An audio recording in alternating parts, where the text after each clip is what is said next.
Today, Saturday, 12 November, and I'm coming to you from a very special place, which is the Australian Pavilion. And those people behind me, behind the bar at the barista machine, are the true heroes of this particular COP. They are the ones who have been providing important sustenance to those Australians and those other delegates who have attended this particular COP.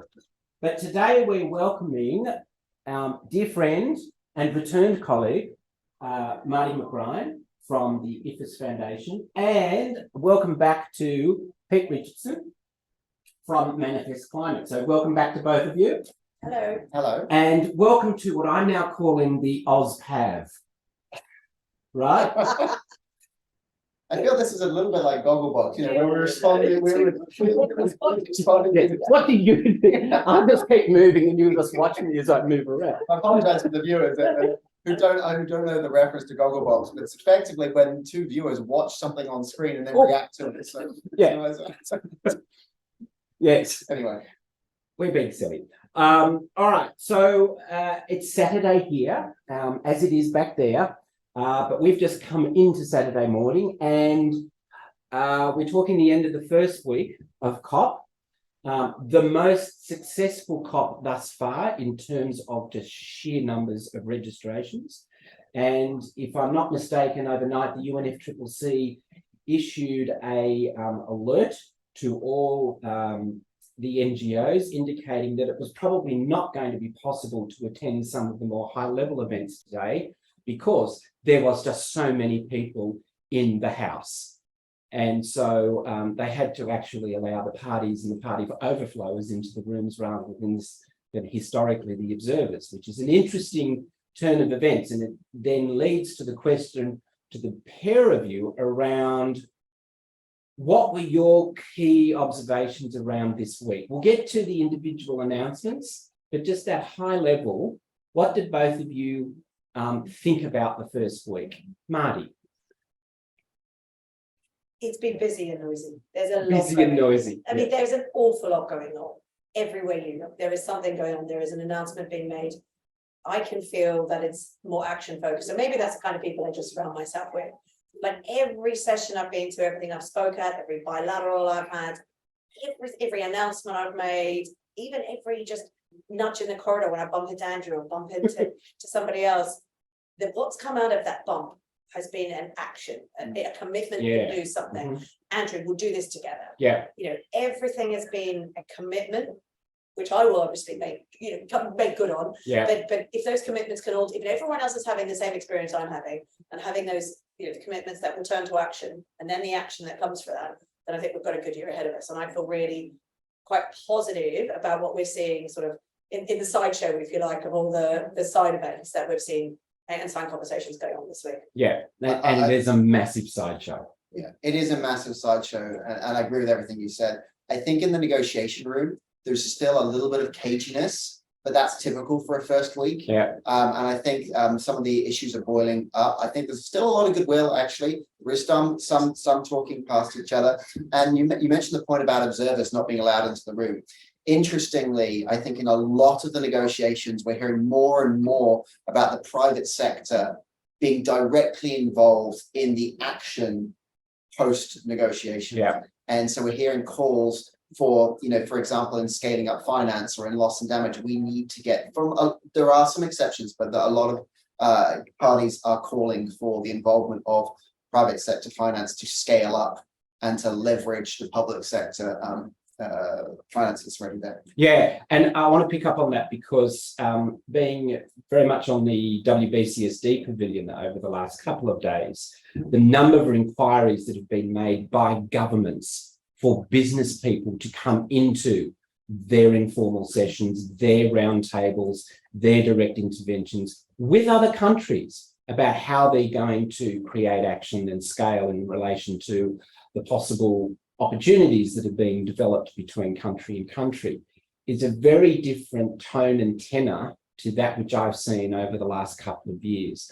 Let's go back to negotiations though, because it's very helpful to give a bit of a roundup. Pete, what have been your observations around loss and damage, conversations around finance, Article 6. What are you hearing and seeing? And you went to bingo briefing this morning. So what are they telling us? Yeah, so maybe take the reverse order. Article 6 then is, I say mired in detail, but it's mired in detail in a positive way, I want to say. Yeah. That there is a move to action. There is some backsliding on certain aspects, whether that will hope, but there's a lot of resistance though, clearly from business to stop that happening. We've got some great representation in the room. And I think there's generally some momentum to make sure that we still keep moving forward. I think then scaling up ambition, finance, we'll turn there. Scaling up ambition, which is clearly one of the key tenets as we push forward. The clarion call from a lot of companies is do not change Paris. That is a big call right now, and there's an inherent tension there where you think about scaling up and also Paris. The other clarion call is do not wait like we did in 2009 until 2024 to make a decision about scaling up. So for those who weren't around, 2009, it came down to a 1-paragraph point about $100 billion by 2020. This time around, we're kind of at the work program stage, kind of at the action stage, to really figure out how does that look. Yeah. Right. And that is, there's a lot of calls saying, let's not repeat the mistakes in the past. Loss and damage, I'll sum it up very briefly by saying we're at the first dance, right? There's still a lot of it's on the agenda, which is great, but there's still a lot of caginess around, where we may land. Be interesting to see if that turns into a disco, but we'll move on from that. Mardi, let's move to you, and I guess your observations about the key announcements that have been made, IFRS and the work with ISSB, CDP. HLEG, there's just so much that has happened, yet because there's so much happening, I'd be interested to hear your thoughts to filter out what you thought were the key announcements that came out this week so far. So I think the HLEG report was really big for net zero for non-state actors. I think that was massive. And I think if I was going to talk to any policymaker today, I'd just say implement everything in that report and we're going to go a long way, right? I think that was a really great report, but it stressed the need for regulation. It really stressed the need for parties to be regulating on this now. And, we've had 20 years of voluntary in this space for carbon markets, for reporting, for all sorts of angles. We've got a lot of expertise. We now need to start making this mandatory, and that will help move the money too, right? So we also had IOSCO's announcements about the voluntary carbon markets, and they're coming in strong on support of those, which is great, because we know at the IFRS Foundation, when IOSCO comes in and behinds and supports, that often leads to shifting in regulation. So for those that don't know, the IFRS Foundation endorsed the International Accounting Standards Board, so the other standards board that I work with years ago, and that then led to the adoption of the standards globally. We're seeking the same adoption from the IFRS, the International Sustainability Standards Board, from IOSCO again. And we know when IOSCO comes out and says this is the direction of travel, this is a good thing. So that's a great step forward on voluntary carbon markets as well. And they've had recent announcements around assurance as well, around sustainability information and data. So again, really strong. IOSCO's come out really loud and strong across this whole COP with really good announcements. Also signals around digital as well, really strong around digitization, the role of digital in this space. So really, big shout out to IOSCO for job well done, actually. And then obviously CDP is continuing to come out with some really great as an alignment with us earlier this week at ISSB for their platform for 2024, but across, as you said earlier, the supply chain in America. Under CDP. I mean, the impact of that, if you think between just us and the impact of that on starting to track emissions is absolutely, we've got 20, that's just, but that means also, let's just think about what I've just said. It's just occurring to me now, so I'm sorry, the clock's turning. But if you think that the CDP supply chain program, which has the same questionnaire, more or less, as what the IFRS Foundation's goes through, means you've just put the IFRS's International Sustainability Standards Board climate standard through American supply chains. And they are the single biggest buyer product service technology in the world. That's right. This will have implications globally for the adoption of our standards. So this is really exciting, but great for CDP. It's great rigor, it's great structure. It will make a difference. It will drive change. It's not about reporting, right? That's the end game. But as the stick that will drive change and measurable action in the right direction and behavior change, this is brilliant. And these sort of announcements are what we all really, cling on for, don't we, at a COP? When you're not quite sure where the direction of the political announcement going, you're looking for these business-led actions that are going to make a difference, and this really will. So well done to the Biden administration and CDB. And a quick shout out as well to Nigeria as well, who've adopted the standards for that. And for those who are, because we do get into some alphabet soup here, for those who are watching and sort of following along generally, what this is really about is transparency, because once you have transparency through disclosures, through financial related, climate related opportunities and risks, then you get accountability, and then you get action. So the transparency piece that Mardi and I actually both work on is a critical cog in getting the wheels really turning. And I think we're seeing the action. Yeah, and we need those cogs to turn, or else it's a key lever in moving that money to the global south, to financing, talking about private sector finance in the global south. That transparency piece is absolutely critical to allow the investors to allocate capital with confidence to the south. People are taking gamble, perhaps where they haven't taken gambles before. Really, really important, because we're only going to get so much money out. We see year on year pledges, but we're only going to get so much money out. Private sector finance is really going to need to step in and help go alongside government finance, really, to help us get to our targets. Okay, so one more thing, which I have just to put like this, because words matter, right? And the International Emissions Trading Association, IETA, used to sort of say A is for ambition. Now they call out the I of that and call about integrity. Yeah, and that's a critical. It really makes a difference. Narratives are self-fulfilling. So when you see that, you see there's a step up in quality. Anyway, sorry. But it's interesting you raised that, because that came through in a session with ERM and WBCSD yesterday, day before. What day are we? In relation to natural climate solutions, aka offsetting, and the brutal realization that, and I highlighted the point about the Australian challenges in relation to that. And that issue of integrity is the thing that's coming through because of the manifestation of scale emerging, that you can't continue to have this operating as a pop-up, nice little idea. Somebody's playing in this little pool. Let's go and have a chat with that, because they've got a little idea about how they could create a little market over here. You're starting to see this notion of consolidation and aggregation around these programs and projects and markets, but the thing that links them is it's only going to work if there's integrity, because there has to be trust from the buyer, trust from an investor, and I think ultimately trust from the consumer, because they're not going to give them the social license to operate if they don't have that accountability. And both of you in separate sessions have both pointed to the fact it's actually a COP of accountability, not implementation, which is really quite interesting. So before we get accused of drinking the Kool-Aid, let's talk about what's not happening or what hasn't been a success thus far at this COP. So anything that, or a surprise. So what in your travels, in the probably over 12,000 steps that you've made each and every day into, out of, and around this place, what has disappointed you, surprised you, not pleased you? So let's look at the darker side of the ledger, if I can put it that way.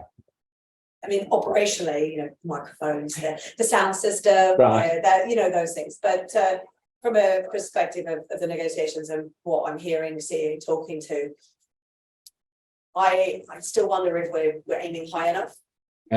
Ambition. Thank you. I still wonder if we're all doing as much as we can.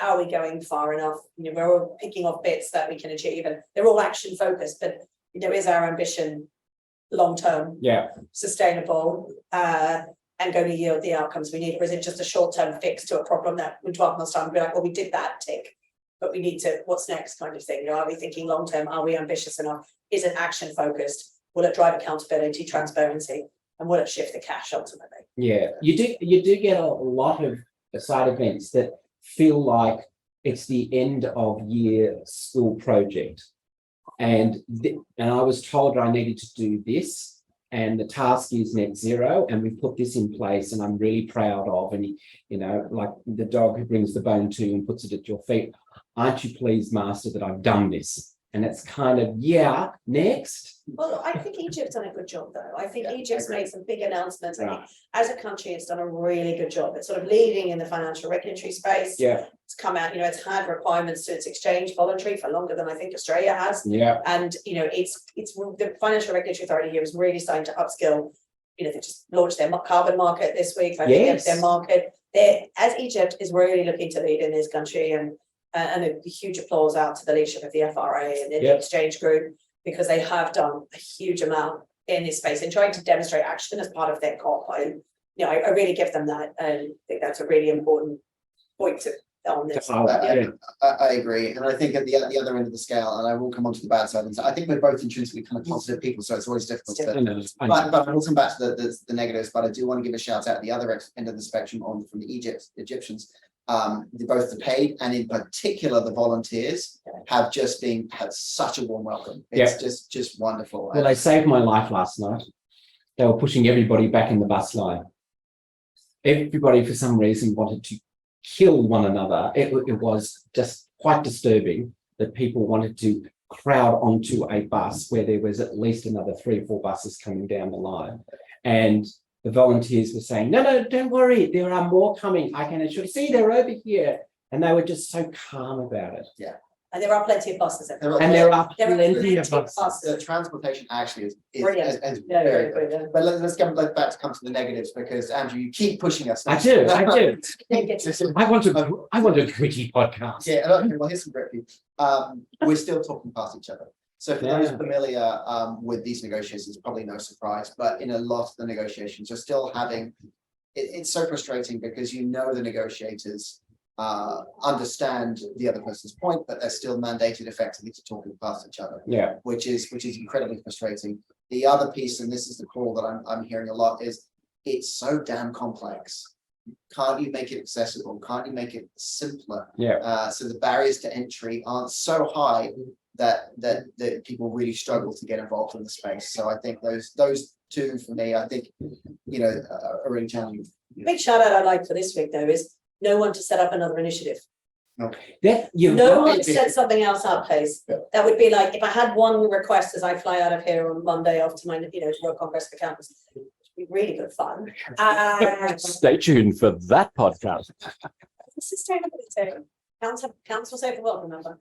It is please do not, we come out of these COPs and everyone set up new groups and new initiatives without looking what's out there, not building on it's not building on anything. And then in 12 months' time, we find ourselves here with a report launch which doesn't actually add, loads of money's been invested, loads of time's been invested, it doesn't incrementally add on. And I would urge everyone, particularly the big 4 that are very often involved in these, and businesses just as themselves say, does this already exist? Where is the value add here? What is unique? Where will this dial up? Before anyone says yes to anything. Yeah, build on, don't build not need a whole new raft of initiatives that in the middle of next year goes, oh, we signed up to this, we've got to do something before next COP, and then everyone panics to do something that doesn't actually, with a lot of resources that could be used to do something much better. I mean, it does add to the number of acronyms, which is a terrifying. I've taken some out. I mean, don't put more in, please. I know, exactly.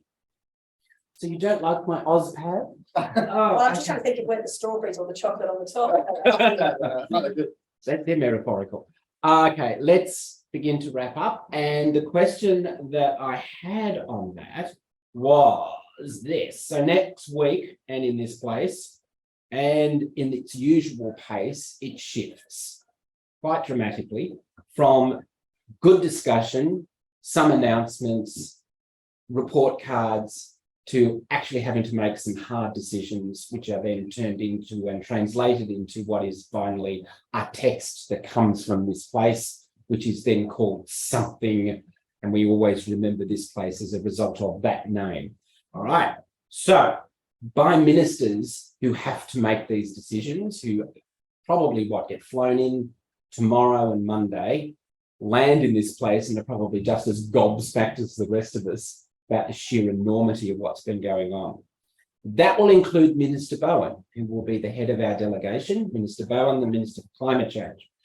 I want you to ponder and think about what you would tell him to take into the final days of these negotiations. What's the 1, 2, 3, 5? And the wrinkle to that is, what else would you encourage him to think about bringing to the COP that Australia will run. And when I'm deliberately using the language of we will run COP31 in 2026. So it's sort of a two-parter. So what would you say to Minister Bowen if he was standing behind here where I'm standing and he says to you, Mardi, what do you want me to take into the negotiations and tell the rest of the world to do? Well, firstly, I'd say he can be very proud of his negotiation team. So just one anecdote on that. So the Australians led an informal, which is for in UN speaker parlance for basically everyone getting into a room and chatting free for all, but did that with incredible effect. And that was actually noted by a number of parties. So firstly, I'd say congratulations to his team. So snaps. There you go. But I would say on every difficult issue, strive as far as you can for simplicity. Right. This is there is more, and you mentioned it earlier. There is a move to ever towards the complex.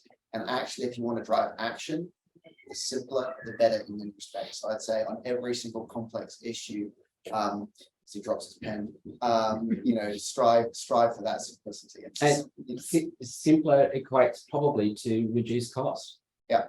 Make it for both consumer and producer. The market will make it complex. Yes. They always do. There's always that layer that will come in. So let's try and make it accessible. Yeah. Mardi. Be ambitious. I mean, you've already been bold, right? You've already got some of the most biggest targets that have come out, like most ambition in the last 12 months. Continue with ambition and everything. Yeah. Australia can lead in this. It was leading here for years, right? It can lead again. It can be seen as a global leader and will be seen as a global leader. And I think this is the time for it to step up and really bring its friends and its neighbours with us into the, into up to our own COP, but hopefully fingers crossed. But really lay down the foundations for the next 12 months. And it's going to be a tough year with all of the other economic and global things that are going on at the moment, the backdrop that we're setting the outcomes of this COP in. Yeah. So I think we also have to be quite measured in that. But I think, again, Australia's ambition and Australia's voice in this always, gets heard, and we really should be using that for good. Cool. And the one thing that we should bring to the COP in Australia? That's a good question, because you've already got the good coffee. Lamingtons.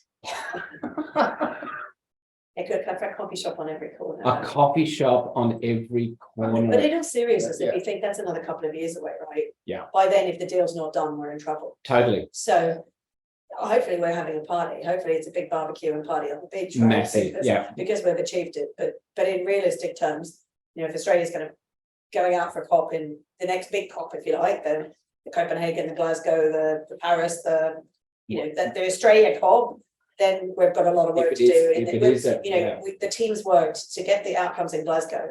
The teams worked for years. The British government teams worked for years to get those outcomes. Yeah, right. And so, for now, if the Australians are thinking about that, they need to be starting now about Working. what we're going to be, walking the talk, but also what outcomes, what are we going to be leading to get the outcomes that we need to see by that COP. Particularly if we want to bring in the First Nations and Pacific Island narrative into that. Great time to bring in that narrative that's largely been lost, and maybe it's the first sort of Indigenous people's COP where we start to see Indigenous people front and centre as part of not just the negotiations but the conversation as well. And I'll just pick up on that point on scaling up ambition and the voice of Indigenous people. So that was actually mentioned expressly. It was called to account by Canada and a few others in the negotiations, saying let's make that a voice.